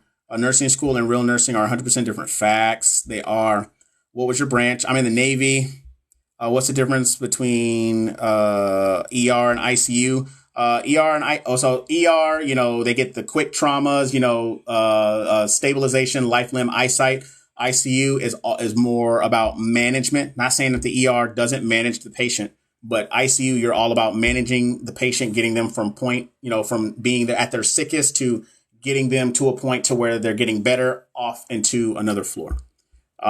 Facts. If I ain't get discharged, I'd be an Army nurse right now. The saddest. Hey, it happens, man. Hey, look, I'm at 16 years and I'm ready to go. I am ready to go. Controlled chaos. There you go. Control. And that's the word I was looking for real. We were very independent. Yeah. Experienced that with my instructor today. She basically said, come knowing all the information. Yeah, because that makes sense, right? Come knowing all the information when you've never experienced it before. But you're an experienced individual telling me pretty much just to go fuck myself. Yeah, okay. ICU is a balancing act. It really is. I really figured that out. Like when I used to stare at, we'd have like 8 drips going in the ICU and I would just stare at them. Like, just be like, okay, that's good. That if it's from drips to monitor, I'm just like, all right, let me see what this levo is doing. I'm like, oh, okay, map of 65, map of 85. All right, baby, we're solid. Map goal achieved, right? So it really is a balancing act for sure. ICU, most of your patients are intubated, sedated and intubated, as I always say. What about radiology nursing? Emily, I think we talked about this last time, didn't we? You got to stay there to get more than 20 years to get you 2 paychecks. I don't even know what that. Oh, you're talking about in the military? That's not necessarily true. My rate in the Navy is an HM, hospital corpsman, and I specialize as a surgical tech. Been a surgical tech for like 12, 13 years. And I also am a master instructor in the Navy as well. So I've been doing that for like the last 8. Trying to build, go back. Oh, hey, go back. Your age has nothing to do with you going back to school. It's all about you and if you want to do it. I fell in love with psych, but you don't get to hone in on the assessment skills. So, when you become a nurse, it's all about a give and take. Like you get the basics of nursing school, right? But then it's just like, what do you want to do? There are just going to be those things that are not going to be within your realm of where you're going. That's just how it is. And you have to be able to accept that, So I started nursing school in 2025. I have 4 more prereqs. Shout out to you. ER is a circus ring. Look, okay. I've been down there a few times and I'm just like, bro, I need to sit down. Knees is hurting, back hurting. So, you want to what? Do I want to what, Sean? We're talking about, are you still active duty? No, I'm in the reserves, actually. Age is nothing. 57-year-old and going for the MP. Shout out to you. Just made a 97 on my 3rd nursing exam. Is it Sana or Santa? Shout out to you. I love the ER. It's where it's at. Hey, yo, it'd be wild up in there. I asked if I'm getting, as a reservist, you don't get BAH unless you're like on AT or you're doing like something that requires you to be on like military orders. Med surge. hey, if you work in med surg, I don't shit on nobody that works in med surg. You know what I'm saying? Because that's a specialty in its own. It's just not a specialty that I, Kevin, wanted to be a part of. So, and if you want to, no, I don't want BH. I'm good. I just want to go. I'm trying to go. I suppose not age, but I'm where I'm at. Single mom, 47, 3 kids under the age of 10, job hunting and finding BSN. Okay. All right. Shout out to you. Age limit on the reserves, please. I don't even know, to be honest.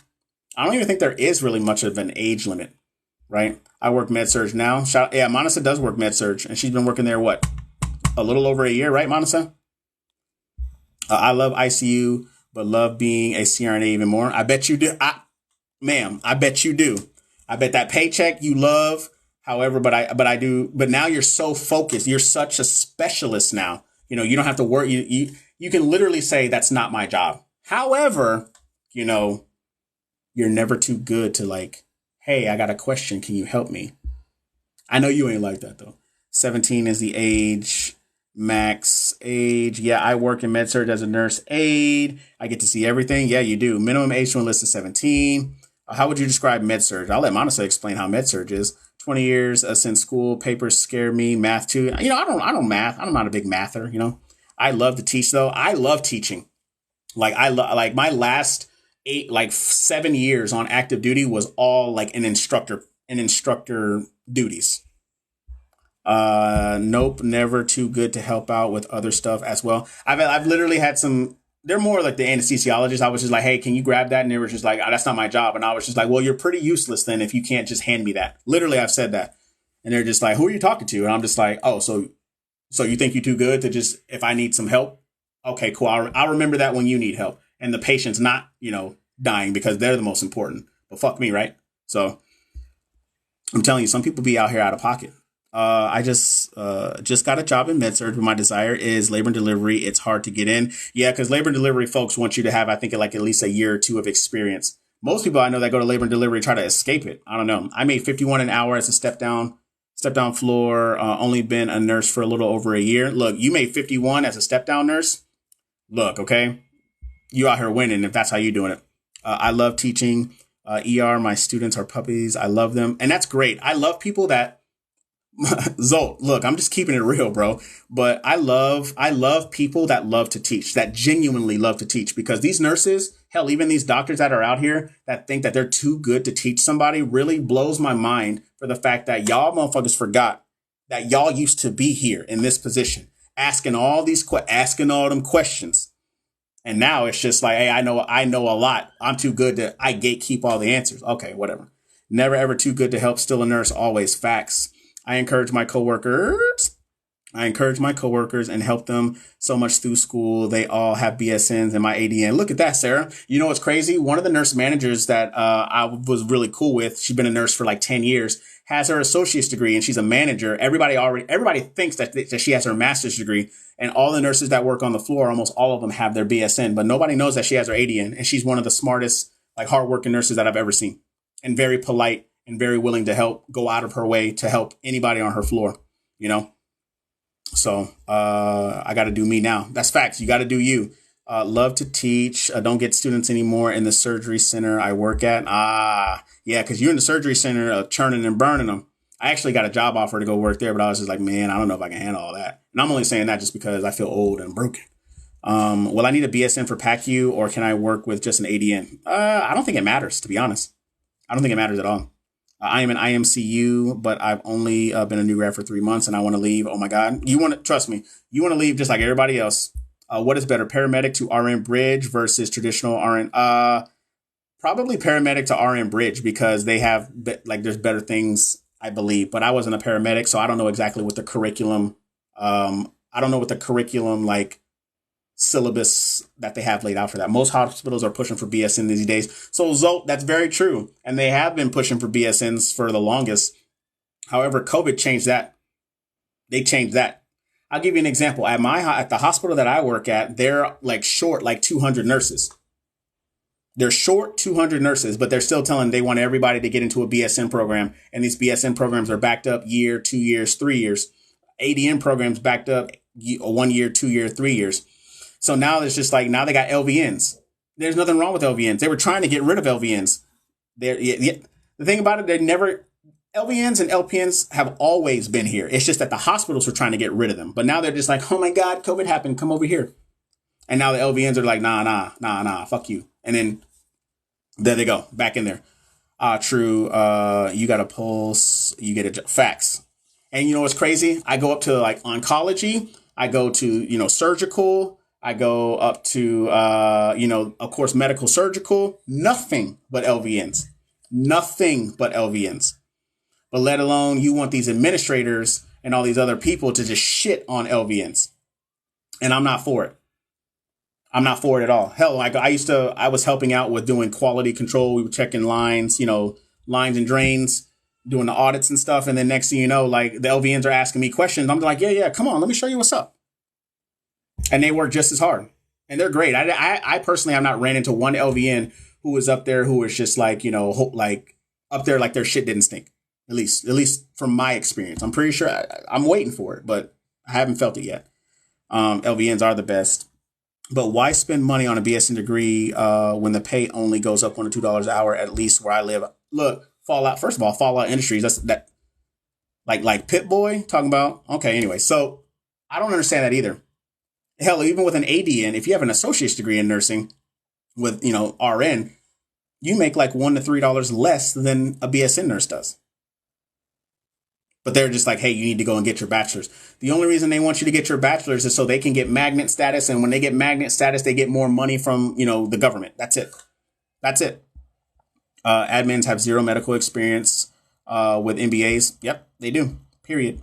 Most level 1 trauma require BSNs. Yeah, they do require you to have a BSN, but it's not like they won't hire you. They'll hire you with the, with the contingency of you going to get a BSN. Eminem, what's up? I'm just keeping it all the way real because that's it's the bottom line. They're not gonna not hire you because they need you. They need you there. They need you there, but they're gonna put on paper, hey, you need to get your bachelor's within 5 years, or hey, you need to get your bachelor's within 10 years, or whatever the fuck. If not, they fire you, or they let you go. Doesn't make sense to me. It's all about the magnet at the end of the day. It's all about the bottom line because the more bachelor's degree nurses that they have, the more they can show some higher entity like, hey, look at us. Look at what my leadership has done. Oh, you guys have BSNs? Oh, okay. You guys are outshining everybody. Here's more money. AKA, here's more bonus money in their pockets for their leadership. It's all about the bottom line. It's all about magnet status. I have a bachelor's, I'm working on my master's right now. Other people have their ADNs that are just as great, if not better nurses than me. But all they care about is the fact that you have that piece of paper that shows that you have this extra amount of school, that you get paid $1 to $3 more. And then they get, $1 million bonuses every year. So there's that. Because my bestie has a BSN and only makes $1 more. Queen, I'm trying to tell you, this shit's real. It is real out here. What was your favorite and least favorite clinical rotation? My favorite clinical rotation was the ICU because I had an awesome preceptor. I had an awesome preceptor. My least favorite was labor and delivery because walking into a room with a pregnant woman and there's 4 different dudes there and we don't know who the baby daddy is made me feel uncomfortable. And I thought I was number 5 and I ain't never seen this lady. I'm just keeping it real. So Morgan says, sad thing, I work with better LPNs than BSNs. Yep. BSNs make so much more. Haha, they hired the BSN nurses, then replaced them. That replaced me for less pay. That's exactly what it is, right? Currently, I'm in school with my BSN, and I start nursing school or my nursing program in January. Shout out to you. I'm switching to a traditional program. How come? Uber will pay for RN. Uber will pay for your RN to BSN if you have completed 2K trips and are gold driver and buff. Stop it. For real? Ultimate goal is CRNA. That was my goal. Literally, that was my goal for a long time. And I was just like, nah, I don't want to do that anymore. Hoping to go straight into ICU when I graduate. Make it happen. Make it so. Thank you so much for doing this. You are helping my spirit. Look, I'm all about it. Because think about it. I ain't got nothing to lie to you about. I have nothing to gain from it. None whatsoever. Nothing. So we have mandatory overtime at my hospital. We're so short. We're midwives and we're magnet. Ain't that some shit? L&D nurse, and I love that fact. Yeah, I'm trying to tell you. Yo, I walked in there and I was just like, oh, no. And I was like, do I belong here? Am I the daddy? I thought it was an episode of Maury right now. Last year was wild. So, am I still working? Right now, I'm on short-term disability because I had a work-related injury. So, not working right now, but my unit that I work in is the operating room. So, why not go CRNA? I'm not even gonna lie to you. It's CRNA. So, CRNA is worth it if that's what you want to do. I've had a lot of just life experiences. And when I started working, ICU, I loved it. My first area that I worked in was, the burn ICU, and I loved it. Like, I loved it. I was getting trained right. I loved every bit of it. And then when I got off active duty, I couldn't work there anymore because I had to go through the process, and the process was going to take months, and I needed a job. So then I got a job at one of the local hospitals. It happened, and I was working medical and neuro ICU. So at this point, I had 8 months of experience working in the ICU, but this ICU was completely different. And then next thing you know, it was an absolute shit show. Like, and they treated all the new people there. It doesn't matter if you had it didn't matter if you had 5 years of experience or if you had 6 months of experience. Everybody was shitty. It was just the whole thing from the top. It was just shitty. You get 3-4 intubated patients, like it was wild. Like, it was wild. I learned a lot. I picked up on a lot, but it's like I got burnt out like really, really fast. And then for the fact that they didn't give a shit about you risking your license. Like, I can't even tell you how many times I applied. I invoked safe harbor. I can't even tell you. And then when I did it, the house supervisor comes up there and it's like, why? And I'm just like, do you not see these 2 intubated patients and then this dude that I have over here and then the person that they're giving me? So you don't understand the problem here because you sit down at a desk or you walk around the hospital just trying to put out fires? Stop fucking playing with me, bro. Stop it. So I feel like when I become a nurse, I'm going to feel lost. How do I get over that feeling? Broke boy, my man's always here asking with the questions. I appreciate it. I feel like you don't know anything. The thing about it is, like, once you start working, you don't. Like, you're like a lost puppy. That's why it's just like, once you go into a specific spot, you will be in that area or that time of imposter syndrome. And it's just something that happens, and then it's just, it actually kind of, goes away over time once you start to get comfortable. I got fired, tardiness, then I got hit with kidney stones and I got deflated. That's pitiful. Side note, your teeth are so pretty. Thanks. 2 years of braces. So, I had some crookedness going on. So I appreciate it. I'm struggling trying to find the want to even look for a job. So my want is to teach. And so I've been looking at institutions and I've been coaching. So that's my want. That's my love. That's my everything. And then I realized when I worked in ICU that I was chasing a dream that I wanted, when I was active duty. And then when I realized my dream was teaching, I'm not saying I couldn't do that as a CRNA. I just realized that the route of me going to be CRNA just was not it for me anymore. So I was just like, you know what? I made that conscious decision that I needed to move and I needed to do something else for myself. And me going the education route made me feel 1,000 times better for myself mentally, because I am now following my true passion of nursepreneurship, coaching, teaching, course creation, stuff like that. So my classmate made fun of my accent and it made me insecure. It's another reason I switched. What's your accent like? What's wrong with your accent, Eminem?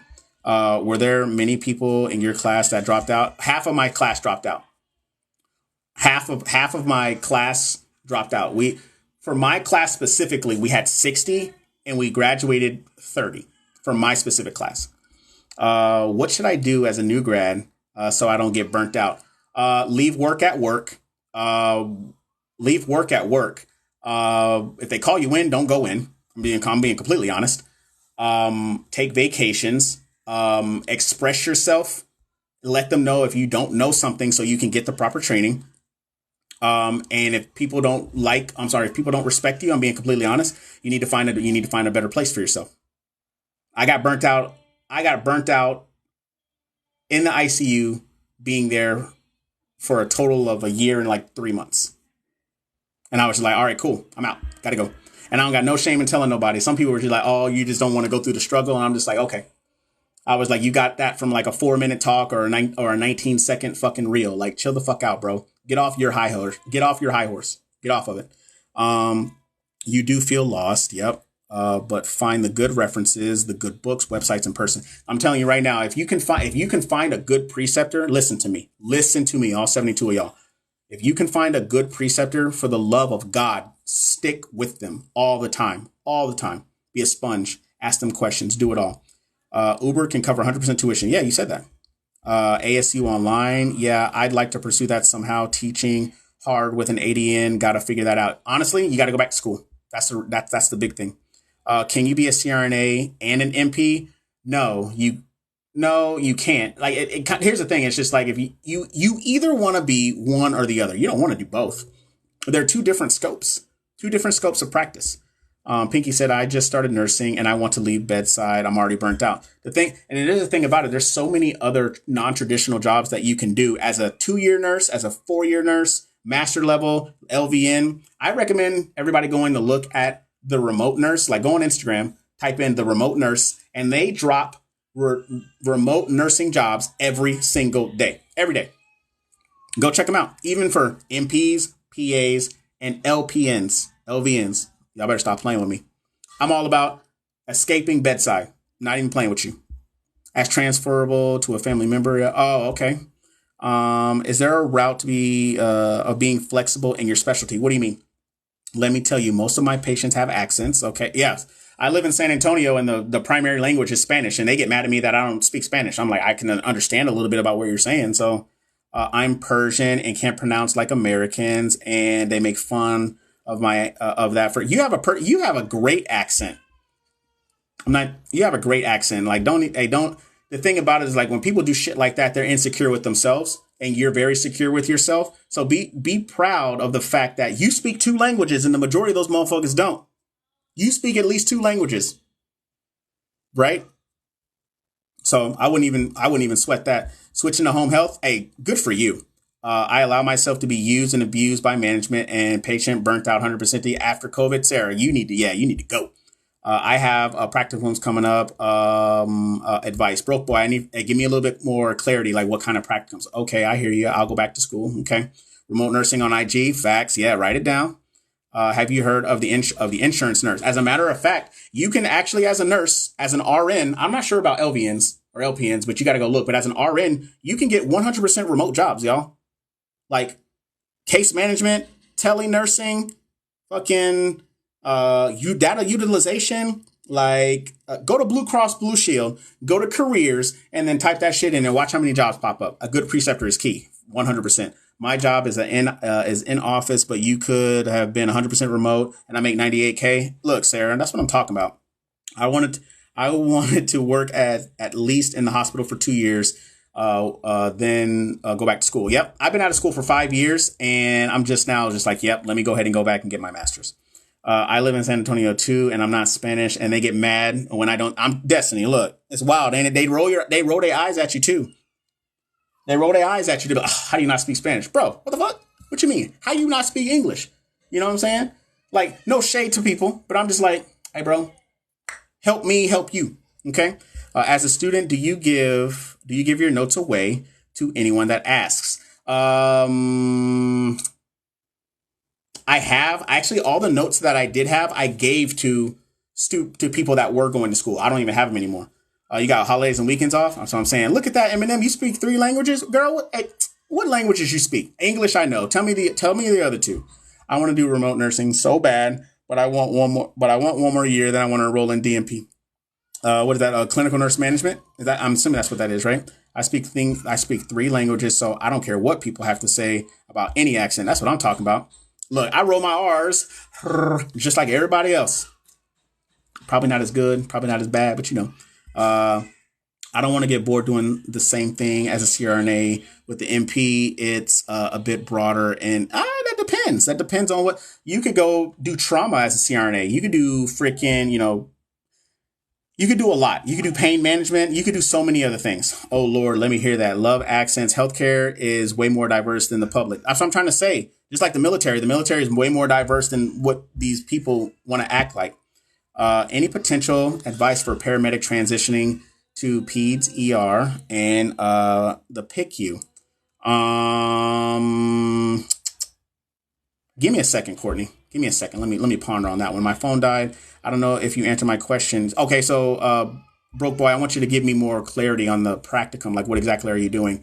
Hell, I'm in Chicagoland and I learned Spanish. Learn it. Learn it. But I'm just saying, don't get mad at me if I speak English and you speak Spanish and we're in, don't get mad at me. I'm trying to help you. Farsi, Persian, and Turkish. That's okay. Look at that. Or Farsi or Persian. Okay. Farsi. No, that's Dari. That's like around Egypt, right? Farsi. I remember when we were learning like Farsi, like words when I was going on deployment to Afghan. So that's as far as I got. Flight nurse advice. You need critical care. That's what you need. I got my BSN and just want to go to med school. As for nursing, I feel the same with bedside. Hey, go to med school. Go to med school. Go make that happen. Interesting. Thank you. Are you still going? Are we still going over NCLEX questions? No, we already did that. We done. Farsi is from Iran. Okay. I got you. It's my last semester and I have practicums in the ICU. Oh, the cardiovascular ICU. Be a sponge. Remember your head to toe assessment, right? Your head to toe assessment, and then, focus on your focus assessment. When you're going for your practicums, the first thing you need to check for are them drips. That's the first thing that you need to check for, them drips. All right. Make sure that the drips aren't running out on you. You check if your patient's on a vent, you need to check the vent, make sure that they have their good airway. You do your head to toe assessment, but the biggest thing that'll run out on you are them damn drips. So drip management. Okay. If you're going in the ICU or the cardio, especially the cardiovascular ICU. Okay. So drips, vent, drips between the two, and then your head to toe assessment. Okay. Head to toe assessment. Make sure you're looking for anything crazy that's going on in their head, their hair. If they're having bruising on their head, behind their ears, bruising around the eyes. Are they having any type of edema in their face? You check the extremities. What else? You check those lines. Do they have central lines? Do they have PICC lines? Do they have drains? Right.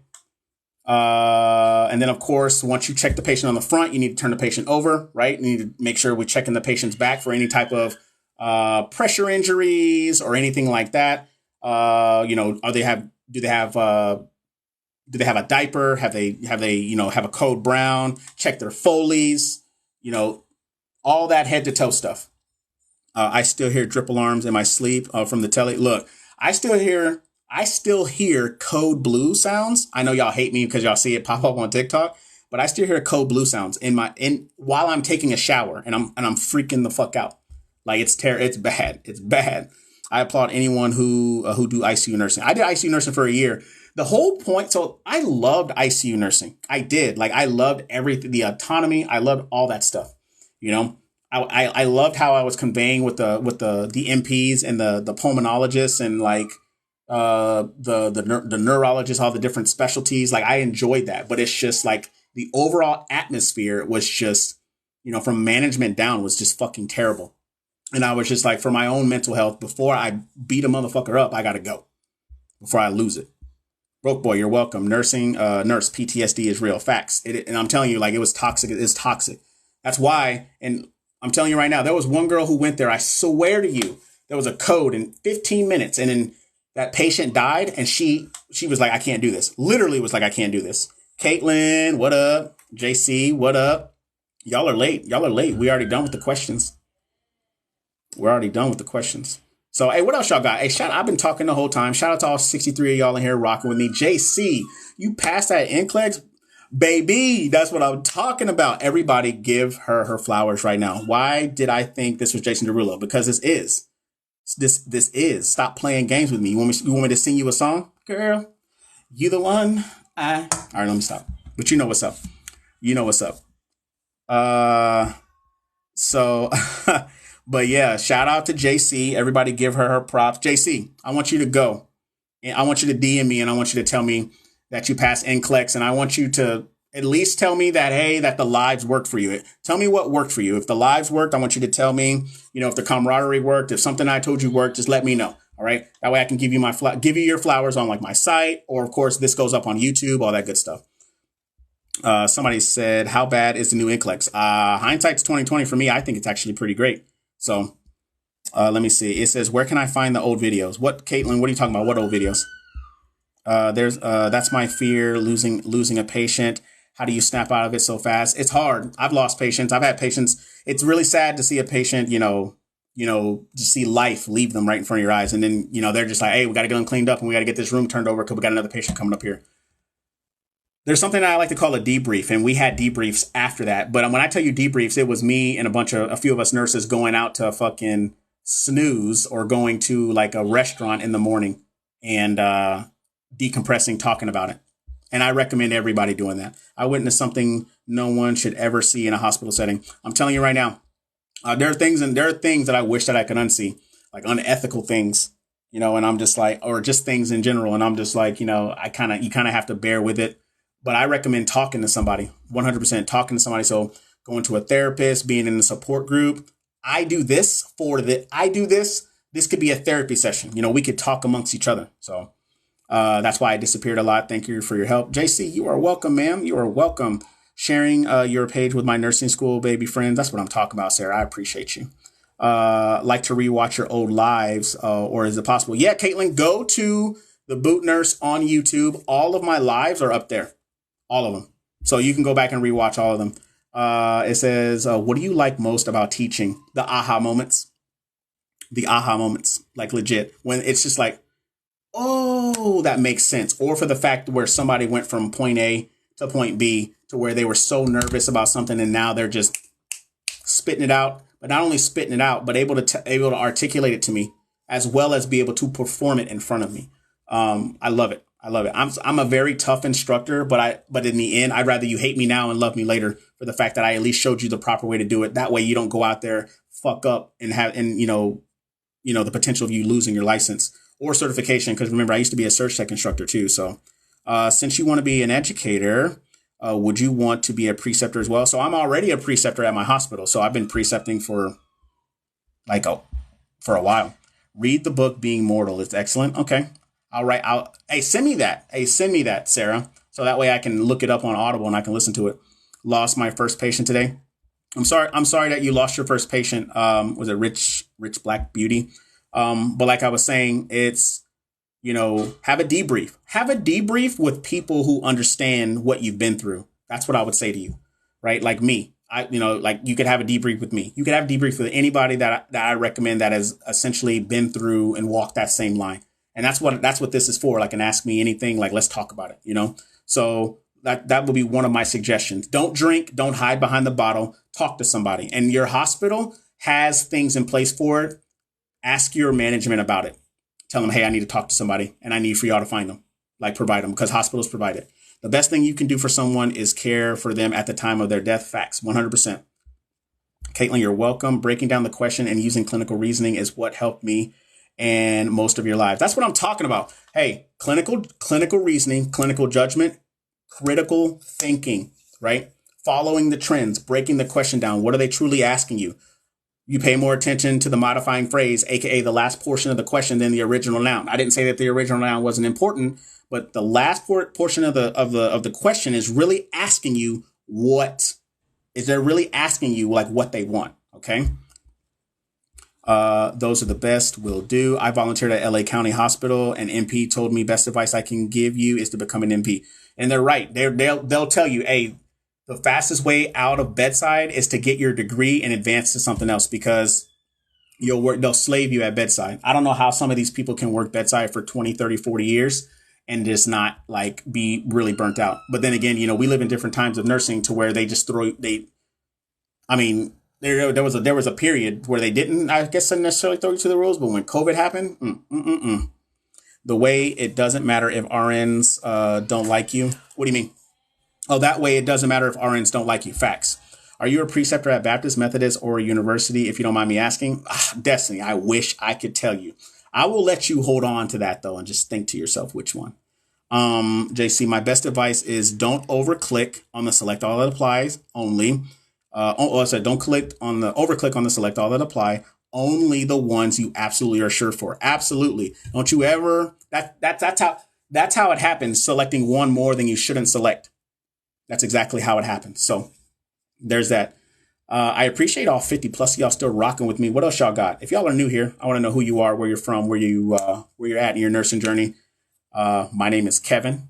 We're sitting here talking about, ask me anything, especially like in the nursing realm. Shout out to all my nurses that are up in here, all my nursing students. Big shout out to any RTs, any PTs or all those ancillary services. I love y'all, as well as my LVNs and my RNs. Shout out to my CNAs. Hey, I love all aspects of y'all. I'm not even gonna lie to y'all, because for real, we can't get shit done unless we all do it together. But, unfortunately in these hospitals, it's all about the bottom line. So you'll work in an ICU and never have a tech. I had one tech one day, and she was the blessing that I needed. Trust and believe me. What's the MP? What does the MP NCLEX look like? The MP? You mean the NGN? So the NGN NCLEX looks exactly like the old NCLEX, except for they have added just different question types, such as the case studies, the closed questions, the bow tie, select all that apply that are in there. They give partial credit. That's it. Like the majority of your test is still going to be select all that apply and freaking multiple choice. Just saying.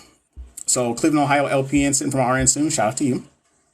I've got one more semester left being a CRNA for 20 years and finally get my RN. Shout out to you, Ashley. Second semester in school. Love it so far. JC says, thank you. You're welcome. Hey, JC is our newest nurse. So we've had 3 or 4 nurses come into the live today to tell us that they passed NCLEX, and they said that these lives helped them. So shout out to all of y'all that are now nurses. Did you always want to be a nurse? I wanted to be a nurse. I actually wanted to be an anesthesiologist. And then I realized that I didn't want to be a doctor, because the doctors that I were around forgot that people were people. So I didn't realize that nurses could do anesthesia. And so for majority of my naval career, I was like, I want to be a CRNA. So that's the route that I wanted to go. And then I was just like, I wanted to be a nurse. And I said it out loud, like in 2012, I want to be a nurse. But I didn't think anybody heard me. And some people heard me. So a good tech will make or break your day. Facts. And I had a good tech. Trust and believe me. Connecticut senior year, graduated in May. Shout out to you. Ashley said, just found you and love listening to all your knowledge. It's so appreciated. Ashley, I'm glad that you think that this is helpful. Next Gen also gives you lab values. They do give you lab values. However, just because they give you lab values, and I'm not saying that you don't know this information, but this is for anybody else, but just because they give you lab values doesn't mean that you don't need to know what those lab values, or I'm sorry, what the patient's going to look like when they're outside of the normal ranges, right? So NYC to ATL 31, critical care nurse, retired during COVID. I bet you did. I'm glad you did. I'm a paramedic. Yeah, we talked about that in nursing school, Tulsa, Oklahoma. Shout out to you. I know you had asked me a question earlier, Courtney. What was it? Florida nursing or Florida senior hoping to become a psych nurse, then psych MP. Hey, don't tell me what you're hoping to do. Tell me what you're going to do. I'm hoping to become a psych MP, or I'm hoping to become a psych nurse. No, just tell me you're going to be a psych nurse. Speak it into existence and it shall be so. I promise you. People were just like, you can't go to the ICU. And I was just like, bro, I promise you right now that I'm not applying for no fucking job unless it's an ICU. And best believe the first nursing job that I applied for, I got it. Saw your videos on quitting the ICU. I want to start there. Is that a bad idea? No, it's not. It's not a bad idea, because if that's where you want to go there. That's where I wanted to go. But I'm telling you, based off of my experience, why I quit the ICU. Your experience could be different, but that was my experience. And those are one of few reasons why I quit. Advice on paramedic going into peds ER. I think with your skills as being a paramedic, you will be able to your assessments are going to be really great, because, you're a paramedic working under the direction and license of a physician. So you, with those skills, the hands-on skills, you're going to do great. You're going to do great there. It's just that you're going to have to switch off, the en route type of care and really think about how the management aspect, especially if you go to a pediatric ICU, you're going to have to really think about, like, you can still go, but your credentials are very much different when you're working in the ICU, when you're working in either one of those. Okay. But I think it's a good thing if that's where you want to go. My mom, my RN mom, 74, was in a car accident in 2020. Swear it saved her life. She'd have died of COVID. Oh, it saved her life when she got, oh, okay. I'm tracking. Alicia says from Ohio, LPN to ADN, graduating 24. Shout out to you. All right, cool, cool. I'm gonna hang out for about another 2 minutes. What other questions you guys got? Because your boy got to go, and your boy got to record some videos because he got new content that's going up on his course. Also, if you guys want to go over there and check out all the links that I have, I did a nursing summit on October 1st, essentially talking about the new generation NCLEX, and essentially it's on demand. I'm going to put it up on my YouTube for you guys as well. So I want you guys to go over there and check that out. We talked about the new generation NCLEX, and they talked about a whole bunch of other things too. The 7-day NCLEX course I created because I failed my NCLEX 3 times, y'all. But I'm going to tell you right now, no fucking job is ever going to care about that. They're never going to be like, how many times did you take the NCLEX? You failed it 4 times? All right, well, we can't hire you because you're fucking stupid. Like, no one's going to do that. No one's going to do that. Okay? So I created that because I never want any nurse or nursing student or nursing graduate to feel how I felt. Like they were a failure or like they were unworthy of becoming a nurse. Because trust and believe me, being a nurse does not mean that you have to work bedside. Trust me when I tell you that. It does not mean that you have to work bedside because you can go do there are nurses that are out there working for the fucking NFL. Like they got NFL nurses. I hope it pops up on your For You page like it did for me. Okay. So, that's why I created that course. Right now it's going for $48.